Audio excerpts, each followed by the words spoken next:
Hi, my name is Lauren Tansey, and I chose to interview my coworker, Yasmin Akib, for my Unfamiliar Identity Group interview. So I interviewed Yasmin on October 2nd. So Yasmin actually goes by Yasmin or Yaz. Yaz says that she chooses to go by Yasmin or Yaz because most people don't say her name correctly. So I actually decided to pick Yaz when I overheard her speaking Arabic to a coworker of ours. And Yasmin is a Muslim American. Before interviewing Yasmin, I actually did some research about the Muslim culture. So I learned that the word Islam means submission to the will of God, and followers of Islam are called Muslims. Muslims worship Allah, and they typically worship in a mosque. Ramadan is the 9th month of the Muslim year, and it's where fasting is observed between sunrise and sunset, and Ramadan typically falls around April and May. And the end of Ramadan is called Eid al-Fitr. And on this holiday, Eid, typically Muslim families have large feasts, have henna parties, listen to music, and some families even slaughter an animal as a sacrifice to Allah. Throughout the interview, I asked Yaz to describe herself. Her response was, I consider myself a Muslim American. I live my life on a day-to-day basis, no different from my peers. I think the Islam religion has such a stereotype attached to it, where people automatically envision extreme Muslim lifestyle. I would say my culture and customs have definitely been diluted with the way I choose to live my life.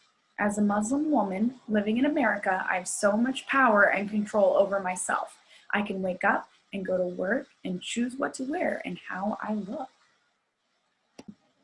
Another question I asked Yasmin was, did your teachers understand your culture? How and how not? And please provide examples. She said, from when I was a kid, I can recall, I do not remember my teachers being heavily interested in learning more about my culture or language. I started fasting for Ramadan once I hit puberty in about 7th grade. It was very hard for me, but I still sat down in the cafeteria with everyone else. And once I got to high school, it wasn't as difficult, but I think if my teachers were aware of me practicing, they would have made some accommodations for me to go elsewhere during lunch. In college, her professors adored Morocco, and they were always intrigued to learn more and ask questions about when she was visiting. I then asked her to kind of piggyback off of that question, what would she like to provide her current Muslim students at Mystic Valley where we work? And her response was, some opportunities I would give to my current Muslim students would be different social clubs where they can gather with like-minded and similar individuals to one another. Since Yasmin considers herself a Muslim American, I was particularly eager to ask her what holidays she celebrates with her family. Her response wasn't what I was quite expecting. She said, my family and I celebrate Thanksgiving every year and occasionally celebrate Christmas. They also celebrate Ramadan and Eid al-Fitr. During Ramadan, we fast from sunrise to sunset and refrain from eating and drinking any water for 30 days. This is a time of clarity and washing away all sins. And I stopped fasting in college. Instead, I give back to charity and participate in community service, which helps equal out for my lack of fasting. I always feed the less fortunate during this time and help volunteer at soup kitchens. When my family celebrates Eid, we go to a farm and slaughter a lamb, which is a tradition. Other cultures might find it brutal, but within our custom, it is a norm. This represents the Prophet Ibrahim's willingness to sacrifice his son Ismail for the sake of God. In conclusion, what I learned from interviewing Yasmin definitely supports the reading in her culturally responsive teaching class. Her culture was hidden in school, and she is passionate about giving her current Muslim students a mentor whom they can speak openly and freely to without feeling judged.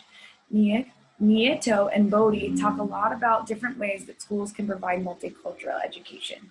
And based on my personal lack of Muslim religion, I think that it's reassurance that everyone should be able to express and learn about different cultures and religions unlike their own.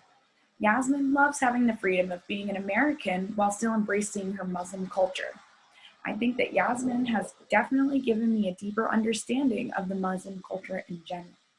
Previously, I had never heard of the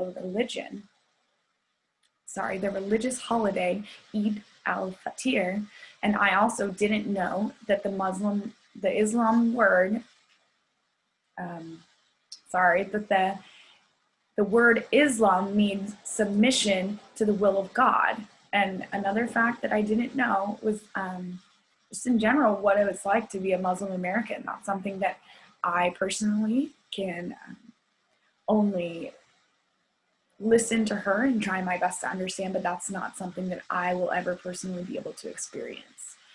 I'm definitely pleased with how much knowledge I gained from my interview with Yasmin, and I look forward to learning more about her and her culture in general.